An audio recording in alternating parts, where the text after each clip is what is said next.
Stuff you got to know before you become the flipper. Let's say that I had a job. Grocery store baggers is an honorable profession. Yes, it is. So let's make me a grocery store bagger. They make me happy. Yeah, they can pack a lot better than I do, usually. So let's say I get tired of my very honorable job as a grocery store bagger, and I decide that I'm going to go make the big bucks and be a flipper. Oh. For me, as the home inspector, the first thing I'm going to tell this guy is you need to be very careful about Water. drainage. Drainage. Yeah. Where is the water going? What's happening with the water? Keep the water in the house need to be separate ways. Water in houses are like water and electricity. Just say no. Yeah, just the only place water needs to be in the home is coming through the pipes and going down the pipes. That's about it. Right. Why? Well, again, going back to the number one rule of engineering, drainage. So let's go with the wood floor, for example. If we have a small leak in a P-trap underneath and we're leaking down onto the floor or into the cabinet, I mean, your wood floor is going to swell. It's going to be pretty much damaged. You're going to need to replace it. It's going to cost you a lot of money over something you could have avoided. This sounds like the $10, $10,000 rule, which It applies is. pretty much everywhere. Yes. And that's basically, if you know what to do, when and how, it's a $10 fix. Yeah. If you don't, then cost of an education, you're going to get hammered with maybe the $10,000 bill. Yeah. And in the case of drainage, drainage for me is have a surface slope near your house that drains water away from your foundation. Yep, that's number one. Capture the water coming off the roof, run it down the rain gutter, and then run it into a drain tube that daylights the water out onto the surface of the grass, well away from the structure. I like the way you put that. I had one today where they just ran it to a blind sump, and every contractor in the universe will tell you that's awesome.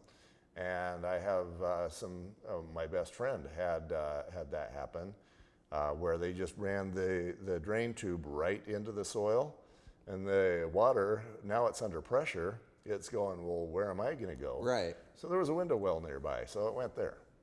And so Sounds about right. He said basically within about 30 seconds of a rainstorm happening, he would have his window well filling. And yeah, that turned out poorly for him too. Well, the easiest things always turn out the worst. $10 fix, $10,000 fix. Right. And then the third one, so we've got the positive drainage slope, we've got the roof, and then the third one for me is don't spray the house with the sprinklers. Yeah. And easy and obvious as all that sounds, nobody ever gets it right. I still haven't seen it done correctly yet. Yeah, it's kind of like one of those guaranteed write-ups for a home inspector. If you're the newbie inspector that needs to find something to write up, There's a go-to. there's your go-to. You'll find a drainage issue. Definitely. At the same time, and I've been called the drainage Nazi before. I'm kind of proud of that. Well, you should be. Probably saved a lot of money for your clients. But at the same time, it's not a non-issue. I think most of us have lived long enough to have had at least one basement that flooded. Yeah. Because we didn't follow all three of those rules. Well, and we trust equipment so much. Let's say, for example, a washer, a clothes washer. Now, today in code, it's not required to have a floor drain, Right. but it's common sense. Something is bound to happen with that washer. Murphy's Law never happens. Right, right.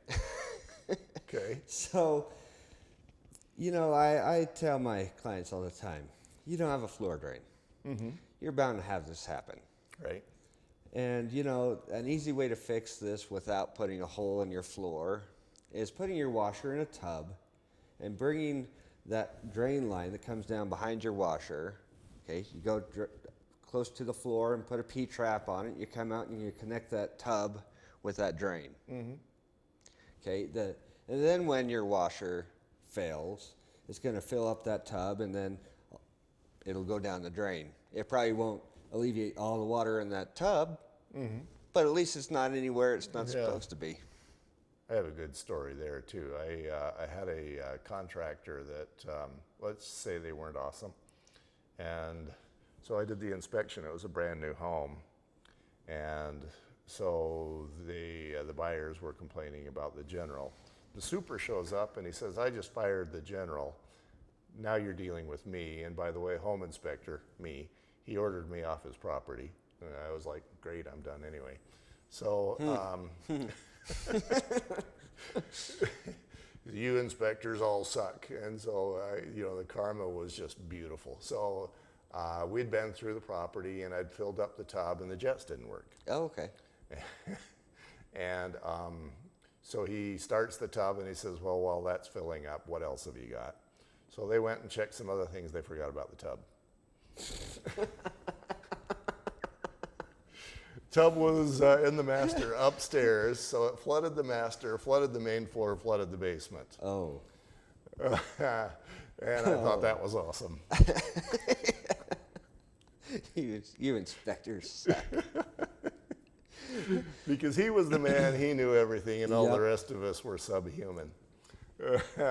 So I have to say I enjoyed that just a little bit. I probably would too, a little bit too much. Yeah. So from a flipper standpoint, bottom line, you got to get the water around the perimeter of your house away from the house. Right. And you got to pay attention to what's going inside because there's so many ways to, it's a $10 drain tube, for example, that runs water from the corner of the house to away. Right. And it's a $10 plumbing part maybe inside the house those pans, for example, they're cheap. But if you don't do that and then you get flooding, now you're paying a mold remediation bill, and that could be well over $10,000. Or a real common one is to clean out the drain from your walkout basement. Mm-hmm. Walkout basements get flooded all the flipping time. Yeah. Flipping time.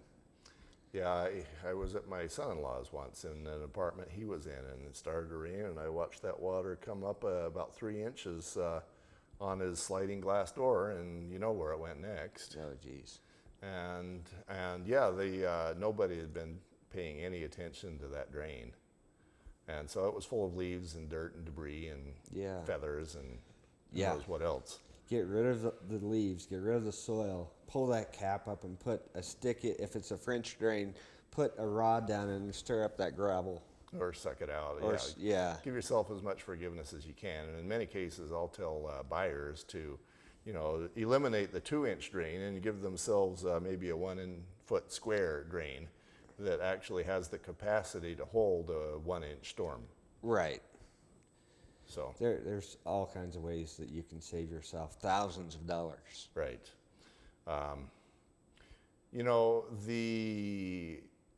The meth and the radon and some of those other big ticket items, they get a lot of press. They do. From my experience and probably yours, the ones that don't get the press are the ones that are causing the majority of the problems. Yep, you're right. And drainage, it's number one. It's number one. Yep.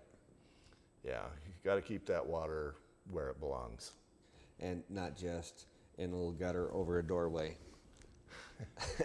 I was doing an inspection, I think it was 2 days ago, and somebody said, well, why do you want you had rain gutters over the doorways. Yeah. And then the rest of the drip lines had nothing, and the guy was going, well, why do you want them there? They're not dripping on anybody. And I'm like, it's not about dripping on somebody's head. You want to just shake them? We got to keep water out of the basement. Termites, rot, mold, structural settlement, got to keep water out of the basement. Yeah. Water is probably one of the most amazing things on this planet. It can either destroy or make life.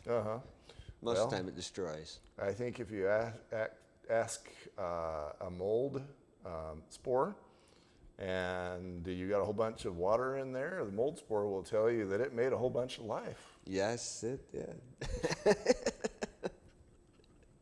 All perspective. We'll be right back.